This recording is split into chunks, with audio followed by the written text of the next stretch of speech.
Imagine for just a moment you're in the dead of night, alone with nothing but the soft hum of static and the low growl of your phone screen. Suddenly, it rings. Not just any call, a voice from beyond, piercing through the fragile barrier between this world and whatever lies beyond. You answer, expecting a wrong number or a bad connection. But what if the voice on the other end is not from the living? What if it's someone long gone, reaching out, defying death itself to speak once more? Whether it's an inhuman voice from the dark woods, a deceased loved one calling from a place unreachable, or even a vengeful spirit picking up the phone to remind you they're still watching. These are the calls that leave your blood cold, your heart racing. You see, in the strange world of the supernatural, even the dead have unfinished business. We'll see you on the inside.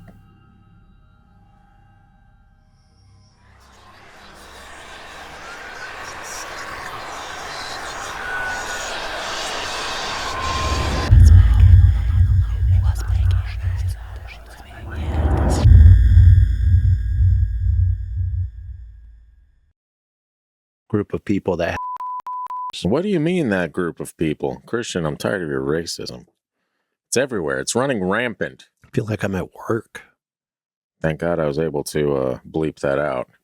Sorry, folks. He means well. I didn't say anything like Scott's insinuating. I have some pretty incriminating sound files that I can just drop in there, which I've done a couple times on the show, and it's fantastic. You're welcome. Scott, you do a great job. That's really, it only happens when I'm like a little baked, you know?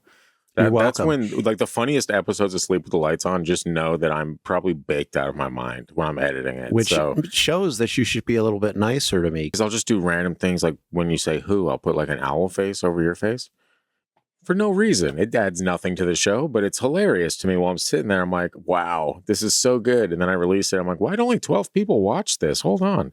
That's not quite the way it is. The story arc. That's the way it goes.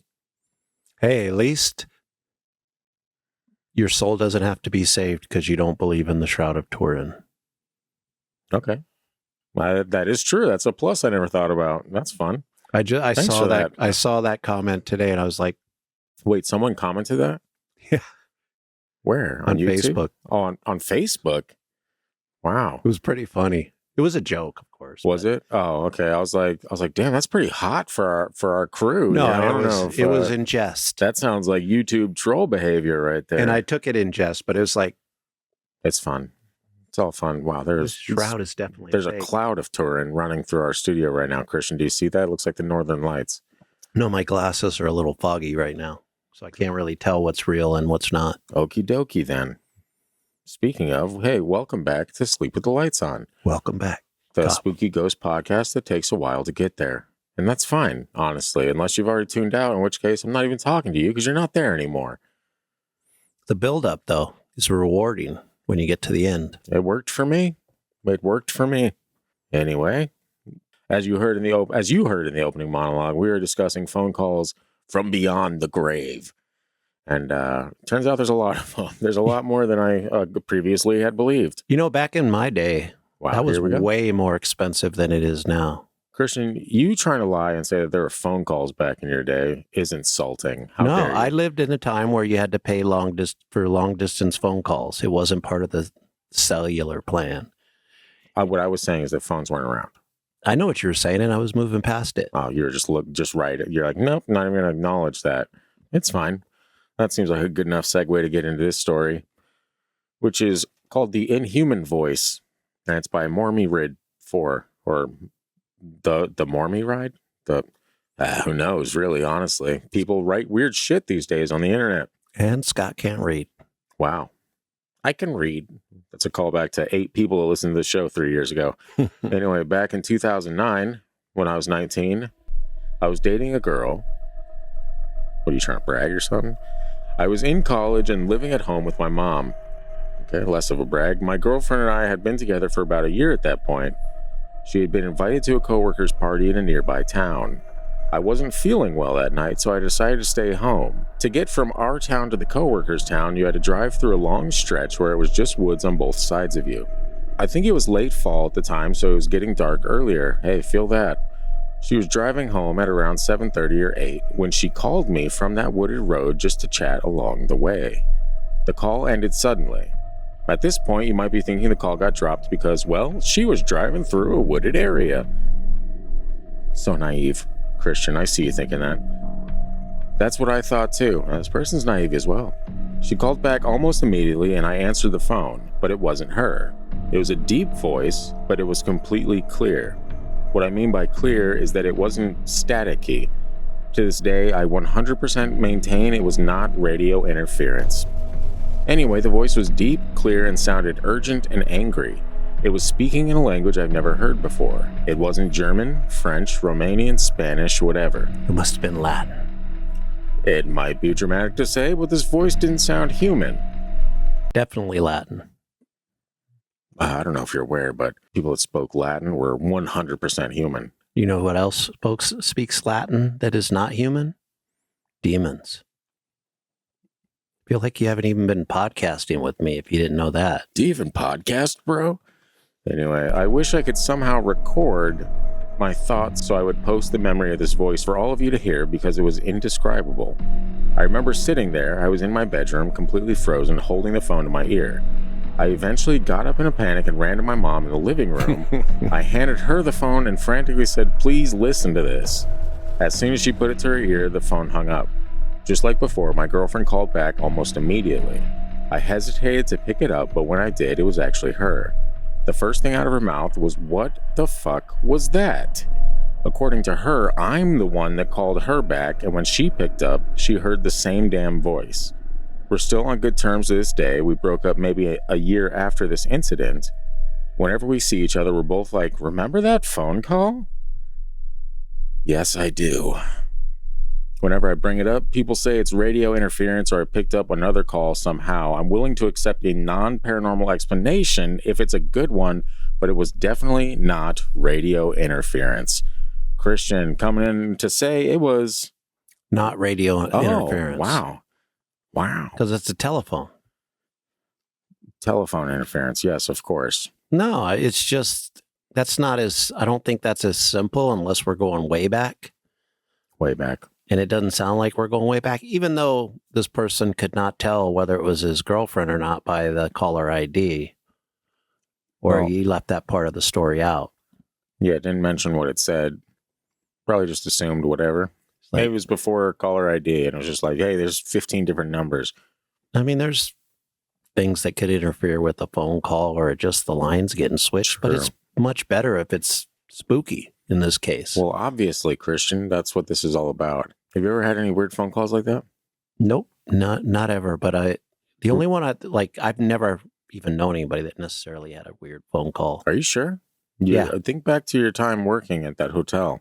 Have I told a story about that? I don't recall. Think about perhaps a Jamaican boss of some kind receiving a phone call at her desk. I did not experience that, though. But you know of it, right? I know of... You said you didn't know of anyone that... I didn't hear the part where you said anyone. I thought you were just, I'm a Leo. No, I thought you didn't hear it was the part about... because you said it. You said anyone. Oh, okay. Yeah, no. Okay, so that person... Gotcha. No. Did. But there was might have been a newer, not new now, but Twilight Zone episode from like the 90s or early 2000s, and it was a Stephen King story where an author got a call, a panicked call from a woman, and I've told this story before. No, I think I'm aware of the story too. I think you've mentioned it. So I either remember the episode or I remember the story. Yeah, I think it's the wife picks up the phone and hears the call, and it's like a panicked woman that somebody's dying. Yeah, and it's her. Yeah, but then 20 years later, the author that's the character in the story has a heart attack, and she picks up the phone and dials, and she realizes that she had called herself. It was me. Yeah. So it just that happens. That story always stuck with me because that would be pretty crazy to get any kind of call like that you can't really pin on one thing or another. It's easy to say radio interference, and I'm sure somebody out there can tell me I'm wrong, that it happens all the time, but I am wrong. Yeah. You and I have been talking on the phone for a long time, or had a cell phone for a long time, and phones before that. I didn't get any of those types of things happening to me. I've had it happen twice. Have you? Mm-hmm. Dead people calling you? Or just weird people? Or myself. You've called yourself? Yeah. 2 different phone calls. from literally myself. And I mean, not myself and it was my voice, but this was back early days of cell phones. I was probably like 16 or something like that. That was like 25, 30 years ago. I was about 18 years ago. Wow, sad. Yeah, there was an incident when I was sitting on my computer, probably on MySpace or some crap. And where you met my daughter? That is where I met your daughter. That's correct. You're welcome, everyone. This show wouldn't have existed without it. Oh, that's true. That's true. Tom from MySpace is why you can watch this weird show every week. It's the first true thing you've ever said on this podcast. And that's not the first lie he's told on the podcast, so keep that in check. But yeah, I got a phone call, and I was one of those old flip phones, and it said Scott calling. I didn't have anyone named Scott in my phone. My name is Scott. I was like, this is weird. So I answer it, and it was like cacophony of, let's say, 6 or 7 different voices, but chopped up into a complete, like 2 or 3 complete sentences that just repeated a couple times before I was like, what the fuck? But it was pretty much me telling myself to look in the mirror and see what I've become. And there was some other part that I lost over the years, but it was a pretty dark experience for a 16-year-old to just be sitting there like, what have I become? And then I hung up. And then a couple days later, it happened again. I was like working out or something like that, not to flex on them. And also, this was like 20 years ago. I get the same exact thing. It said Scott calling, except this time I just didn't pick up. I'm like, I'm good on that. I don't blame you. Yeah. So those are 2 very strange. The second one, who knows? But I had a feeling it's the same thing. Creepy either way. That would be creepy. It was. I was there. I lived it. But in your case, it does sound like maybe some lines got crossed up and all came through at the same time. I mean, I'm not sure when the old like prank call thing, whatever, started popping off, being able to dupe like a phone number or something like that and like send a call through with like a recorded message. Because on one of the voices sounded like Kramer from Seinfeld. I think it was the look at yourself part. Like, look at yourself. I'm like, what the fuck? Creepy. But we're not here for that. That is a discussion for my therapist. We're going to go ahead and get into this second story, which is called 2 a.m. And it is by Earl But a Girl. You don't have to go home, but you can't stay here. It is closing time, Christian. Don't make me start. I was just telling somebody about how you torture me with shitty music. Creed? No. Nickelback? Hell no. When have I tortured you with Creed or Nickelback? I don't listen to Nickelback or Creed for that matter. Though I will say that sometimes it does take me higher if I do put it on. And sometimes I will look at that photograph. And it does make me laugh or whatever. But that's fine. That song has nothing to do with laughing. I think that's proof that I don't listen to Nickelback and someone else might. This is how you remind me of, but the photograph is also a Nickelback song. Just because I don't remember every lyric, I'm pretty sure it's something about looking at photographs. I only know the one song by Nickelback. All right. Well, the trolls are really just lined up on their YouTube keyboards right now. And they're like, hey, I'm about to type away. Give us some suggestions of crappy music from back then that everybody liked. Sure. Anyway, Earl But a Girl writes, my ex and his sister had a really good one. Oh, yeah. In the mid-90s, their dad had remarried and had a great life together. One night, she woke up and said, I don't feel good. He went to get her some water, but by the time he got back, she had passed away. What? I know. Very sad. Very sad start. About a year after she passed, the phone rang at about 2 a.m. The caller ID displayed a local city, and thinking it may be an emergency, the sister answered. She panicked and yelled, who is this? Stop fucking around. Weird thing to randomly yell into the phone if you think it's an emergency, but she hung up and said that though the connection was bad, it sounded like her stepmom asking to speak to her brother, who hadn't lived there for a while. It rang again. She answered, some dialogue. Her dad picked up the phone and asked who it was. She identified herself as his deceased wife, said it was important that she talk to her brother. Then the line disconnected. They tried to call the number back, but the robot voice said it was no longer in service. The number was from the city that she was born, raised, and lived in until she moved in with them after their marriage. They've never been able to explain it, and calls to the phone company just made things worse. This was before number spoofing, that's what I was talking about. The call came from a landline and the number hadn't been assigned to anyone. This seems to be one of those stories where the unreasonable explanation makes more sense than any reasonable explanation ever could. I agree. So pretty much this mom is trying to get in touch with her brother. I mean, kind of insulting if you think about it, being the family. And you're like, oh my God, you're here with us again. She's like, I really need to talk to my brother. Forget you guys. Is he around? You know, I would just be a little upset. I'd be like, wow, cool. Thanks, Mom. Anyway. Yeah. I would be I'll just go fuck myself. How's that, Mom? But let's be fair. Certain messages have to get to specific people. And obviously, those in the afterlife don't have much time to talk to us, the living. Yeah. Because I still haven't seen my dog, you know? There's time yet. Time is a flat circle. Christian, you're seeing her right now. It's the best thing you've ever said. No, I'm just joking. I will remember you. Yeah. I like the call coming from the other side on this story. I know I'm a skeptic. Have you ever looked into like spirit phone stories and stuff like that? I feel like I have kind of generally, but not seriously, which seems kind of wrong. Yeah, that would be a good episode. You should look into that one. I can't because I've listened to enough episodes about it that I feel like I would just end up ripping off some other people. But you don't do that, so you could just put it together. And then after you watch that, you could go over and see someone like Beliefful do it, who does it way better than we would. I disagree. Wow, shots fired. You hear that, Beliefful? Yeah, we're coming for you. Just kidding. I love you guys. Sorry for my co-host over here. Adopt me, damn it. I'm not putting them down. I'm just I'm bringing us up to... Look, I'm not going to start turf wars, all right? I'm not going to do it. Not here, not now, not ever. Would it be good for the ratings? Because I'll start a turf war. Beliefful, are you in? Christian, we're not gangster enough to start turf wars, you know? Have you ever seen me not in sweatpants recording this podcast? Do I look like someone who's ready for war? Yeah. I'm ready to go take a nap is what I'm ready for, man. Which is what's going to lead us into this third and final story of the episode.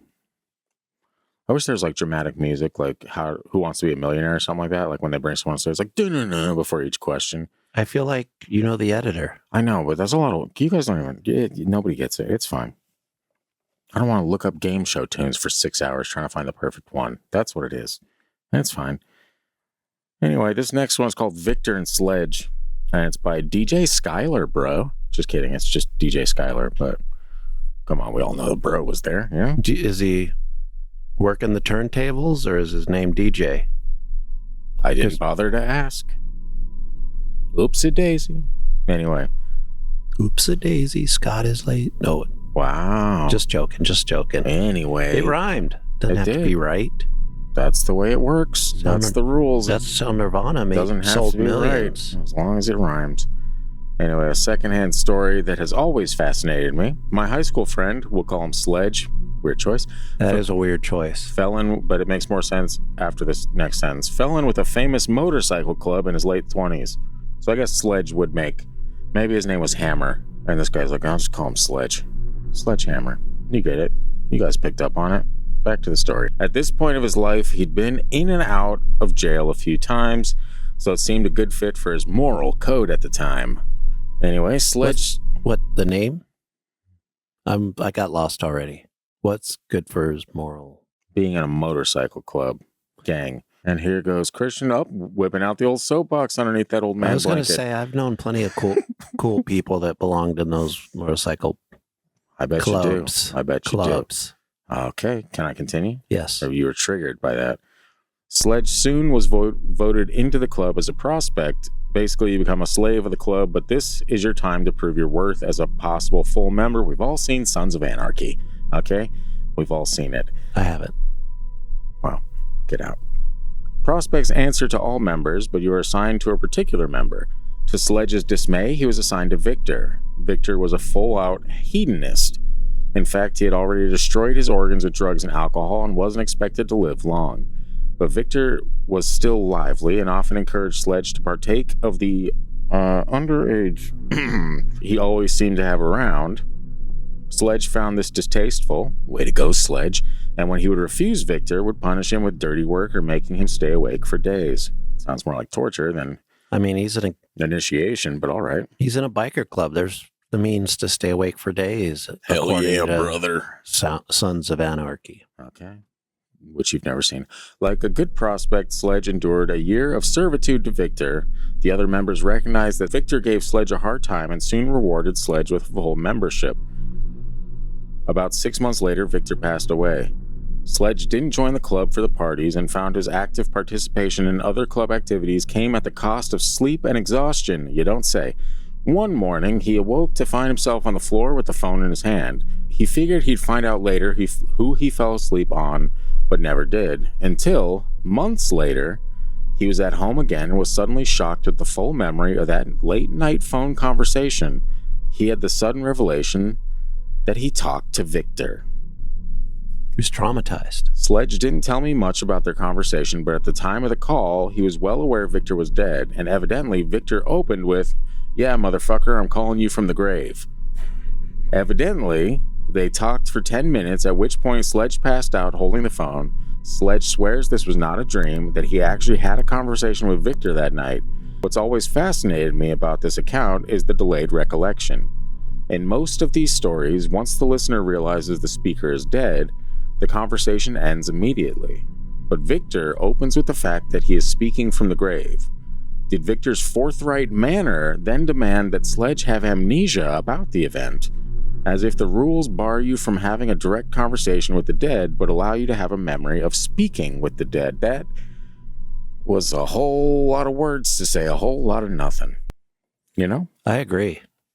That last bit there, a little pretentious, came off a little pretentious. The fact that he called Victor a hedonist is just not a word you use with the bike. Well, with the biker. What do you consider hedonism then? I'm sorry. This person seems like they were using a word that did not fit in the story. We're talking about bikers. They're not hedonist. Well, that's why I asked what your definition of hedonism is, because this particular biker could have been. He could have been, but he wasn't. See, you do not answer the question. He doesn't know what hedonist means, and that's fine. It's fine, guys. We make shit up all the time. Okay? I don't make shit up. A hedonist basically just does whatever and enjoys the life. Simplistic definition, because I don't ever use that word. Okay. And I wouldn't if I was in a... We could have just stopped right there. Do you want to continue to dig yourself a No, deeper I want to grave? move on because I want to rip this story to shreds because I don't believe this The story is over. Get yourself out of that grave yourself and then get to yapping. You know, the people are ready. Okay, so let me start off with Sledge, right? Obviously, some narcotics were involved. Sure. That's going to screw up your memory. There was no amnesia there. This is a false memory. You think just out of the blue, just a memory pops in. Like, oh, it was Sledge. It was Victor. Yeah, definitely. In this case, I do. Just out of the blue, just months later. I think so far out of your mind that you're not even thinking about it. I think you don't need to think about it if you're in a drug-induced state like this person was before they passed out on the phone, maybe after being up for days.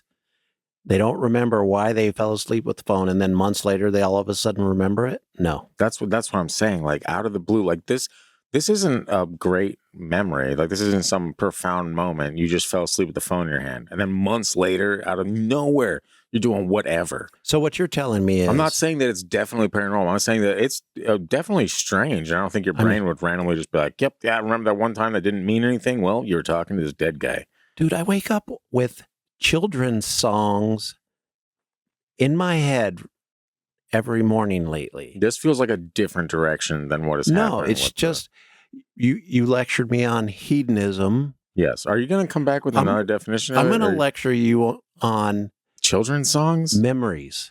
And are you an expert in how memories form? I went to school for 18 years for it. Okay. Actually, I've been practicing memory for 34, so I've been practicing a little bit longer than you, Sonny. Yeah, 3,400. Just a little bit longer. Only 1,000x of what? Wait. Okay. Damn math again.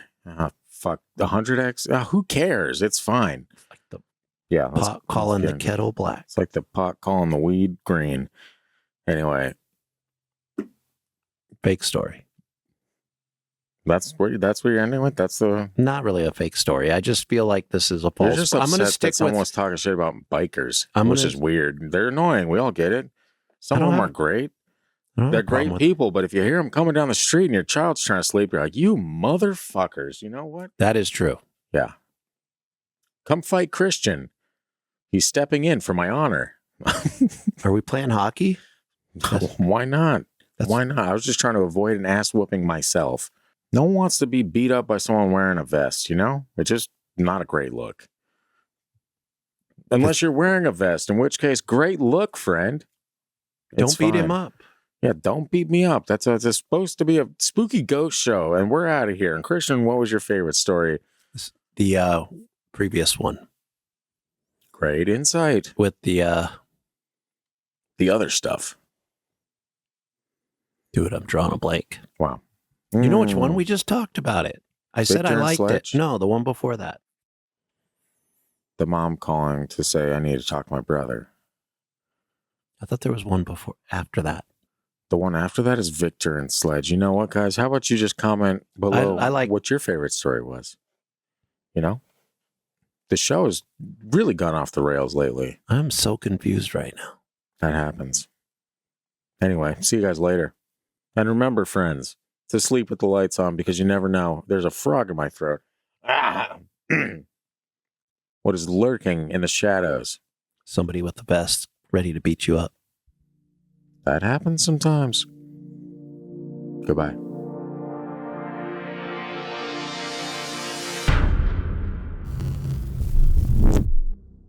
Be scared. Are you a hedonist? Do you seek pleasures of the flesh? Do you know what hedonism is? Or pretend on a podcast? Buy some merch, support the show. Your favorite morons, please help us grow. The Spooky Ghost Podcast shirts and everything between.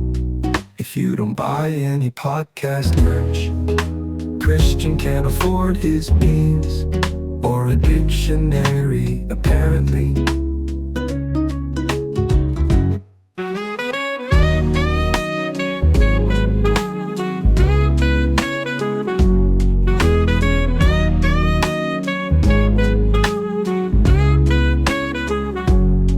Are you a hedonist?